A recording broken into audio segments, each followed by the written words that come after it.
Naramdaman mo na ba na kahit anong pagsisikap mo, may isang hindi nakikitang puwersang humaharang sa mga biyayang para sa'yo? Ngayong gabi magwawakas na yan. Dahil may isang lihim na ritual, isang sinaunang kaugaliang Pilipino na ipinamana pa ng ating mga ninuno na may kapangyarihang linisin ang iyong enerhiya at alisin ang lahat ng masamang karma na pumipigil sa'yo. Kailangan mo lang ng ilang simpleng salita at isang kandilang pagsasabihan mo nito. Kapag ginawa mo ito, mga pintong minsang nagsara ay muling magbubukas. Ang iyong swerte, kapayapaan, at pag-ibig, lahat ay magsisimulang magbago ngayong gabi. Panoorin mong mabuti, dahil ang sandaling ito ay maaaring tunay na magpabago sa takbo ng iyong buhay magpakailanman. Ang gabi ng Halloween ay hindi lamang tungkol sa mga espiritong gumagala sa mundo, ito ay isang banal na sandali kung kailan nagiging manipis ang tabing sa pagitan ng mga daigdig. Sa paniniwalang Pilipino, ang gabing ito ay may dakilang kapangyarihang maglinis, magpatawad, at magpanibago ng kaluluwa. Bawat pagkurap ng apoy ng kandila, bawat bulong ng hangin, ay may dalang mensahe mula sa hindi nakikita. Mas nakikinig ang universo ngayong gabi, at narito ang iyong mga ninuno, ginagabayan kang pakawalan ang bigat ng lumang karma. Matagal mo nang pasan ng sakit, pagkakasala, at kamalasan, ngunit ito na ang iyong sandali upang ito'y bitawan. Kailangan mo lamang ng pananampalataya, isang kandila, at mga salitang bibigkasin ng may layunin. Sa pagsunod mo sa ritual na ito, mararamdaman mong may nagbabago, parang banayad na hangin dumadampi sa iyong puso. Dito nagsisimula ang enerhiya ng panibagong buhay, at ngayong gabi, ang dilim ay nagiging pintuan patungo sa liwanag. Emosyonal na pagdiskubre. Naipagtaka mo na ba kung bakit may mga bagay sa buhay na tila hindi talaga napupunta sa iyo, kahit gaano ka pa kabait, matyaga, o masipag? Parang may hindi nakikitang pader sa pagitan mo at ng mga biyayang nakalaan para sa iyo. Nagdarasal ka, naghihintay, pero palaging may nawawala sa huling sandali. Maraming Pilipino ang tumatawag dito na kamalasan, masamang kapalaran, o simpleng karma, ngunit ngayong gabi, makikita natin ito sa tunay nitong anyo, enerhiyang hindi pa gumagaling, naghihintay na mapakawalan. Mula pagkabata, naririnig na natin ang mga kwento ng matatanda tungkol sa negatibong enerhiyang kumakapit, sa bahay, sa puso, maging sa ating mga pangalan. Kapag may taong isinumpa ka dahil sa galit o may naiinggit ng tahimik, kumakapit ang enerhiyang iyon na parang alikabok sa iyong aura. Bitbit mo ito nang hindi mo namamalayan sa loob ng mga taon, sa loob ng mga salinlahi. Minsan, hindi pa nga ito sa iyo nagsimula, kundi minana mo, isang di nakikitang pamana ng lungkot o pagkakasala. Marahil napansin mo rin ito. Ang parehong problema na paulit-ulit. Ang parehong uri ng pagkabigo. Ang kabuhayang paakyat baba na parang alon na hindi tumitigil. Mga taong dumarating sa buhay mo, tapos biglang nawawala kapag kailangan mo sila. Sinasabi mong pagkakataon lang, pero sa kaibuturan mo, alam mong may hindi nakikitang puwersang humuhubog sa iyong landas. Sa tradisyong Pilipino, tinuturuan tayong igalang ang hindi nakikita, ang mga espiritong nananahan sa katahimikan, ang mga ninunong patuloy na nagbabantay, at ang mga enerhiyang nagdurugtong sa lahat ng bagay. Kapag tila humaharang ang buhay, hindi laging dahil may mali kang nagawa, maaaring tinatawag ng iyong kaluluwa ang paglilinis. Hindi nagpaparusa ang universo, ito'y nagwawasto ng direksyon. Bawat pagkawala, bawat pagkaantala, bawat sakit ay hindi wakas, kundi mensahe. Ipikit mo ang iyong mga mata sandali. Alalahanin ang mga pagkakataong tumulong ka sa iba kahit ikaw mismo ay sugatan. Ang mga gabing nagdasal ka para sa kapayapaan kahit basag ang iyong puso. Hindi iyon nawala sa alaala ng universo. Itinala nito ang bawat kabutihang ginawa mo at ngayong gabi, sisimulang bumalik sa iyo ang enerhiyang iyon. Ngunit bago ito makapasok, kailangang pakawalan muna ang luma. Alam mo, ang karma ay hindi laging parusa. Isa itong timbangan. Kapag kumakapit ka sa sakit, pagkakasala, o hinanakit, bumibigat ang iyong kaluluwa. At kapag mabigat ang kaluluwa mo, hirap pumasok ang mga biyaya. Kaya mahalaga ang ritual na ito, hindi para burahin ang nakaraan, kundi para baguhin ito. Isipin mo ang mga sandaling patuloy kang tinatablan, ang mga paghining tawad na hindi mo nasabi, ang mga kapatawarang hindi mo natanggap, ang mga salitang gusto mong bawiin. Hindi lang iyon mga alaala, iyan ay mga enerhiyang nakakabit pa rin sa iyong espiritu. Ngayong gabi, pararangalan natin sila hindi sa takot, kundi sa pag-ibig. Dahil kahit ang pinakamadilim na sandali ay may dalang aral na magpapalakas sa iyong liwanag. Naniniwala ang mga Pilipino na ang lahat ay may pahiwatig ng langit, mga palatandaan mula sa itaas. Marahil ang iyong palatandaan ay isang kandilang kumukurap kahit walang hangin, o paru-parong dumadapo sa iyong bintana, o panaginip na paulit-ulit bumabalik. Hindi iyon basta-basta. Paalala iyon na ang espiritual na daigdig ay nakikipag-usap sa iyo, hinihinging pakinggan mo. Ang sakit na nararamdaman mo ay hindi panghabang buhay. Ang laban mo ay hindi iyong pagkatao. Ang dilim na dinaanan mo ay hindi sumpa, ito ay paghahanda. Hindi ka kailanman nakalimutan, hinubog ka lamang. Dahil tanging yaong mga nakaramdam ng bigat ng karma ang tunay na makaunawa sa kagandahan ng pagpapalaya. Ang ritual ngayong gabi ay hindi tungkol sa takot. Ito ay tungkol sa kalayaan. Kapag sinindihan mo ang kandilang iyon at binigkas ang mga sagradong salita, isipin mong natutunaw ang bawat mabigat na alaala na parang usok. Damhin ang init sa iyong mukha, ang tahimik na hangin na kumikilos sa paligid mo. Iyan ang iyong espiritu na muling natutong bumitaw. Iyan ang iyong mga ninunong nakatingin, tumatango, at bumubulong sa wakas. Kaya bago natin simulan ang banal na ritual, huminga ka ng malalim. Ibulong mo ang iyong pangalan, hindi sa pagkakasala, kundi sa pag-ibig. Sabihin mo ito na parang pinapatawad mo ang iyong sarili. Dahil ang totoo, ginawa mo na ang lahat ng iyong makakaya. Nalampasan mo ang mga unos na hindi kayang tiisin ng iba. At ngayong gabi, iisa lang ang hinihingi sa'yo, bitawan mo na ang hindi na para sa'yo. Hindi ang iyong karma ang nagtatakda sa'yo. Ang iyong kapalaran ang tunay na naglalarawan kung sino ka. At ang kapalarang iyon, pinapatnubayan ng liwanag, pananampalataya, at enerhiya ng banal na gabing ito, ay naghihintay na muli kang bumangon. Espiritual na pahayag. May dahilan kung bakit kakaiba ang pakiramdam ng gabing ito, mas mabigat ang hangin, mas tahimik ang kaluluwa. Dahil ngayong gabi, manipis na ang tabing sa pagitan ng mga mundo. Sa paniniwalang Pilipino, ito ang tanging gabi kung kailan mas malakas ang dating ng ating mga dasal, kung kailan lumalapit ang ating mga ninuno upang makinig, at kung kailan magkasamang nabubuhay sa balanse ang liwanag at dilim. Ang enerhiya sa paligid mo ngayong gabi ay hindi dapat katakutan, dapat itong yakapin. Dahil sa loob ng enerhiyang ito nakatago ang pagkakataon mong tuluyang makalaya mula sa lahat ng tahimik na gapos ng iyong kaluluwa. Madalas sabihin ng ating mga matatanda, kapag ang kandila ay kumurap ng walang hangin, may kaluluwang dumadaan. Ngunit hindi alam ng marami na hindi lahat ng espiritu ay ligaw. Ang ilan ay dumarating na may mensahe, mga bulong ng paggabay, mga paalala ng proteksyon, at mga babalang oras na upang linisin ang mga bagay na hindi na nakatutulong sa iyo.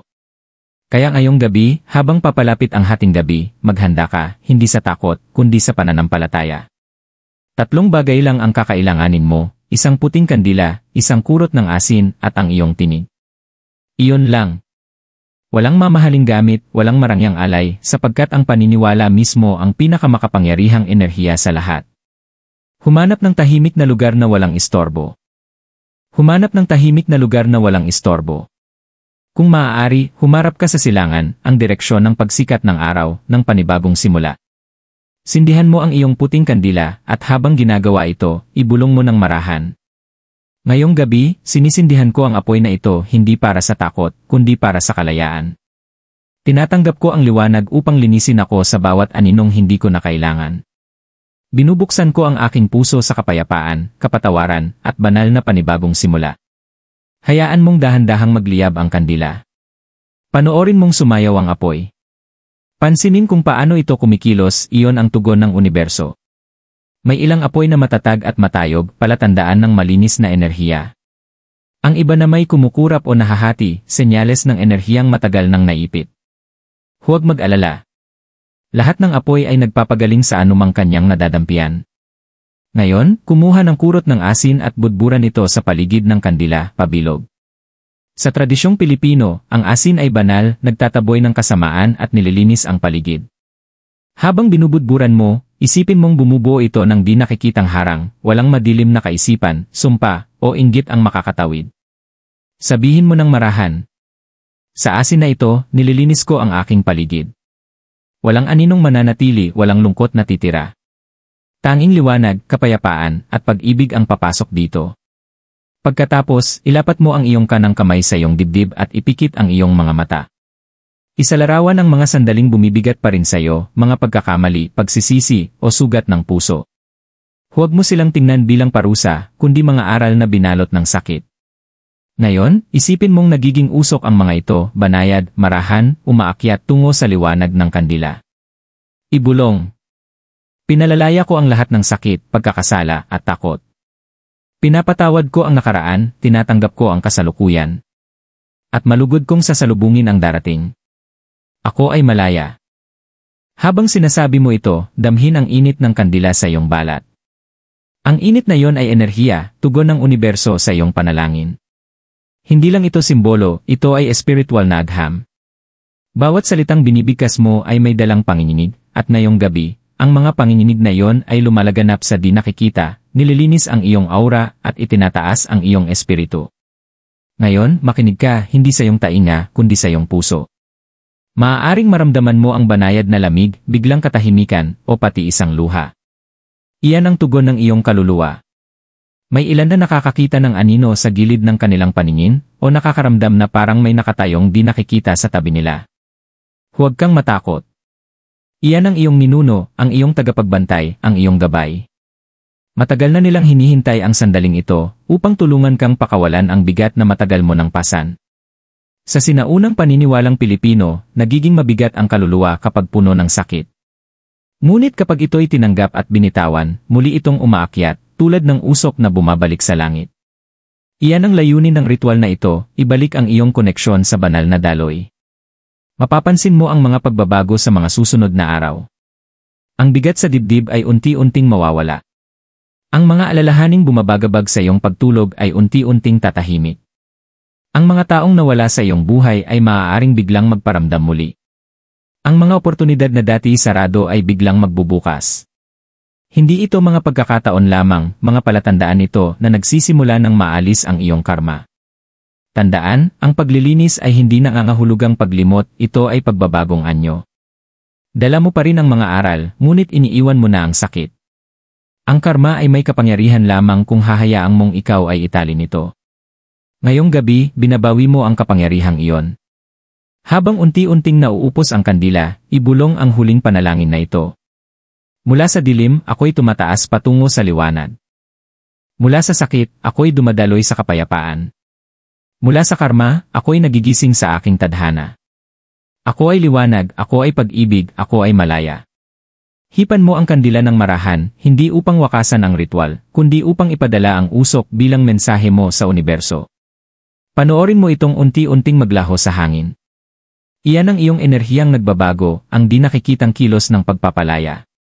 Kapag natapos na ang ritual, itapon ang asin sa labas ng iyong tahanan, mas maganda kung sa ilalim ng liwanag ng buwan.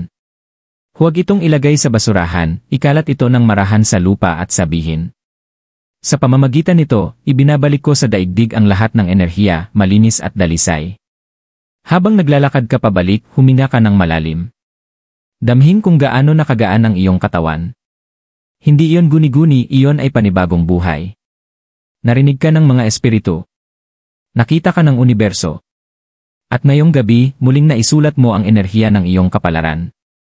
Pagpapakita at paggabay, manifestation & guidance. Ang kandila ay halos maubos na, mas banayad na ang hangin, at may nagbago sa loob mo. Ang bigat na matagal mong pasan, hindi na yonyo. Kinuha na ito ng universo, nilinis, at ngayon ay inihahanda ng ibalik sa iyo ang mga biyayang dumoble ang lakas. Ngunit para tunay mong matanggap ang mga ito, kailangang maunawaan mo ito, ang paglilinis ay nag-aalis, samantalang ang pagpapakita o manifestation ay tumatawag. Binuksan na ng ritual ang pintuan, ngunit ngayon, oras na para lumakad ka rito. Ito na ang sandali kung saan ang iyong puso ay nagiging magnet ng lahat ng matagal mo nang ipinagdarasal, kapayapaan, pag-ibig, kagalingan, at kasaganaan. Sa espiritualidad ng Pilipino, naniniwala tayo na ang enerhiya ay sumusunod sa layunin. Kapag binigkas mo ang iyong mga hangarin ng taos puso, nakikinig ang universo. Ngunit hindi lamang salita ang pinakikinggan nito, kundi ang panginginig ng iyong kaluluwa. Kaya mahalaga na panatilihing magaan ang iyong enerhiya at matatag ang iyong pananampalataya matapos ang paglilinis. Sapagkat ngayon, bawat isipin, bawat damdamin, bawat dasal na iyong pinapadala ay nagsisimulang humubog sa iyong bagong realidad. Sandali mong isalarawan ang buhay na iyong ninanais, hindi mula sa kakulangan, kundi mula sa pasasalamat. Isipin mong nararanasan mo na ito. Damhin ang sikat ng araw sa iyong mukha na parang basbas. Pakinggan ang halakhak sa iyong tahanan, damhin ang pag-ibig sa iyong puso, makita ang kasaganahan sa iyong buhay, at ang kalusugan mong kumikislap sa lakas. Ang larawang ito ay hindi pantasya, ito ay ang iyong espiritu na nag-aalala-ala sa kung ano talaga ang nakalaan para sa iyo. Ngayon, ibulong mo ng may pananalig ang mga salitang ito bilang iyong affirmation ng pagpapakita. Bukas ako upang tanggapin ang bawat biyayang nakalaan para sa akin. Ako ay nakaayon sa kapayapaan, kasaganaan, at banal na layunin. Ang hinahanap ko ay siya ring naghahanap sa akin. Tiwala ako sa tamang oras ng universo. Habang binibigkas mo ito, pakinggan mo ang tibok ng iyong puso. Bawat tibok ay tunog ng banal na oras, ang ritmo ng tadhana na umaayon sa iyong kaluluwa. Mapapansin mo sa mga susunod na araw na may maliliit na himalang magaganap. Isang mensahe mula sa taong akala mong tuluyan nang nawala. Isang biglaang oportunidad na tila sobrang perpekto para maging pagkakataon lamang. O kaya isang mabuting gawa mula sa estrangherong nagbigay liwanag sa araw mo. Lahat ng ito ay kumpirmasyon, patunay na nagbigay daan na ang enerhiyang iyong binitawan upang pumasok ang mga bagong biyaya. Ngunit tandaan, ang manifestation ay hindi tungkol sa pagpilit o paghabol. Ito ay tungkol sa pagiging. Kapag ang iyong enerhiya ay nasa dalas ng pasasalamat, kapayapaan, at pananampalataya, natural na ibinabalik iyon ng universo sa iyo. Habang mas maraming pag-ibig ang iyong ibinibigay, mas maraming pag-ibig ang iyong matatanggap. Habang mas marami kang pinapatawad, mas mabilis dumadaloy ang kasaganaan. Sabi ng matatanda, kung anong itanim, siya ring anihin. Kaya ngayong gabi, magtanim ka ng mga hangarin ng liwanag. Magsalita ng may kabaitan tungkol sa iyong buhay. Palitan ang bawat hindi ko kaya ng ti kaya ko. Palitan ang wala akong swerte ng ki ako'y pinaghahanda. Ang mga salita ay may kapangyarihan, mga mahika itong binibigkas natin araw-araw na hindi natin namamalayan. Pagkatapos ng ritual, subukan mo ang simpleng ritual ng pagpapakita ng mga Pilipino sa loob ng 7 gabi. Bago matulog, ilagay ang iyong kanang kamay sa iyong puso at banggitin ng malakas ang iyong buong pangalan. Pagkatapos, ibulong ang isang biyayang nais mong matanggap, hindi lang para sa iyong sarili, kundi para rin sa iyong pamilya. Tapusin sa mga salitang, "So it is, so it shall be." Sa pagsasama mo ng iyong pamilya sa iyong biyaya, dumodoble ang lakas ng enerhiya nito.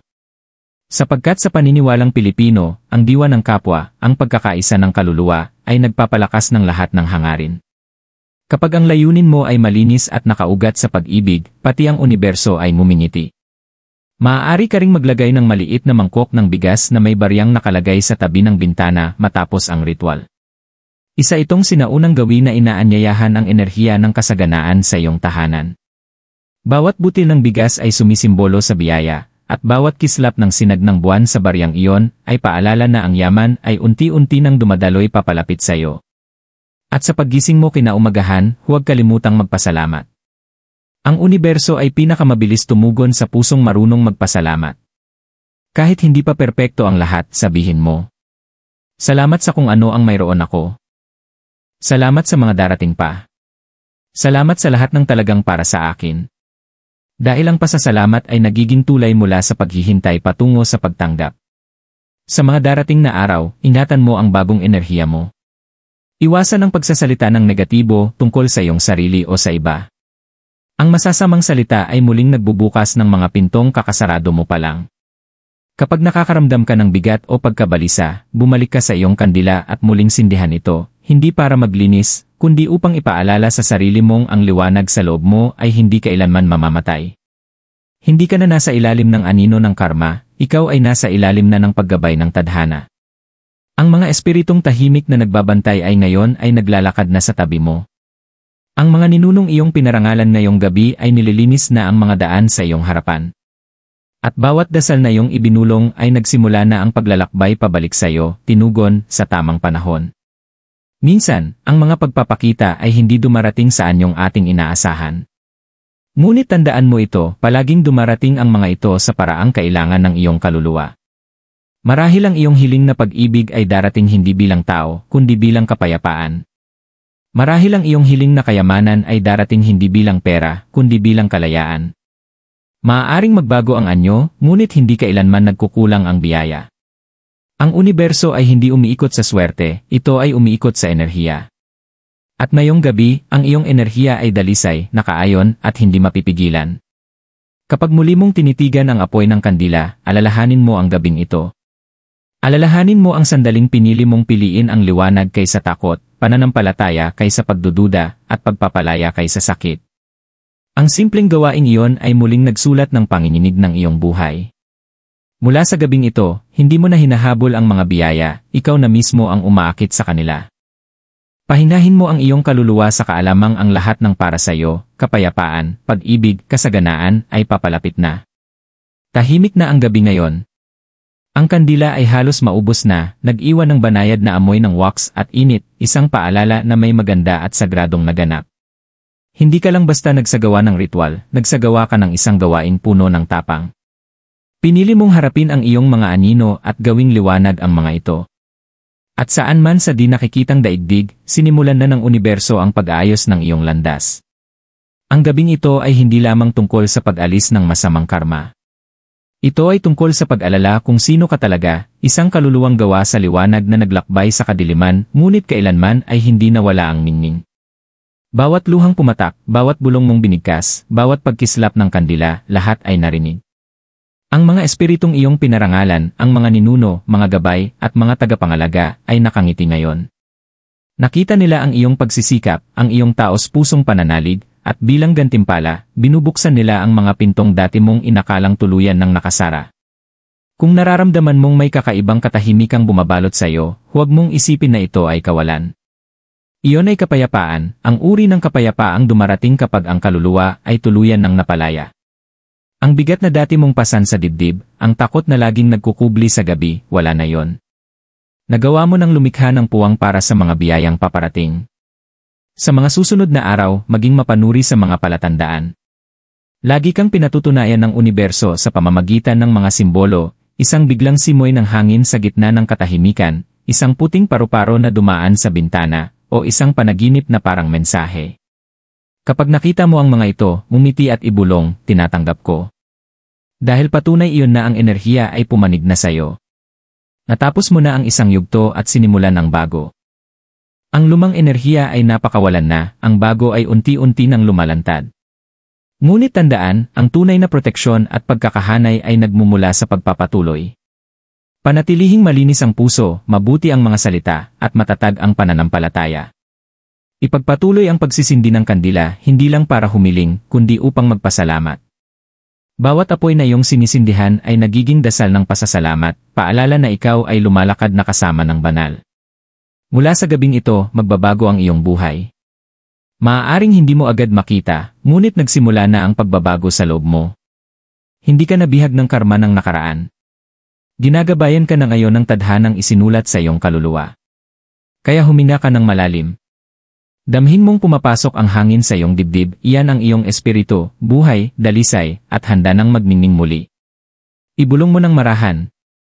Ako ay liwanag. Ako ay pag-ibig. Ako ay malaya. Handa na akong tanggapin ang lahat ng nakalaan para sa akin. At habang binibigkas mo ang mga salitang ito, alamin ang katotohanan ito, nakikinig ang universo. Lagi itong nakikinig. Ngayong gabi, tumugon lamang ito. Mula ngayon, lumakad ka ng may pananampalataya. Magtiwala sa takbo ng iyong buhay. Bawat pagkaantala, bawat pagkalugi, bawat luha ay nagdala sa iyo rito, sa sandaling ito ng pagpapalaya at panibagong simula. Nabuwag mo na ang siklo, naiangat ang tabing, at nabuksan ang puso mo sa banal na daloy. Natutupad na ng kadiliman ang layunin nito. Ngayon, panahon mo namang bumangon.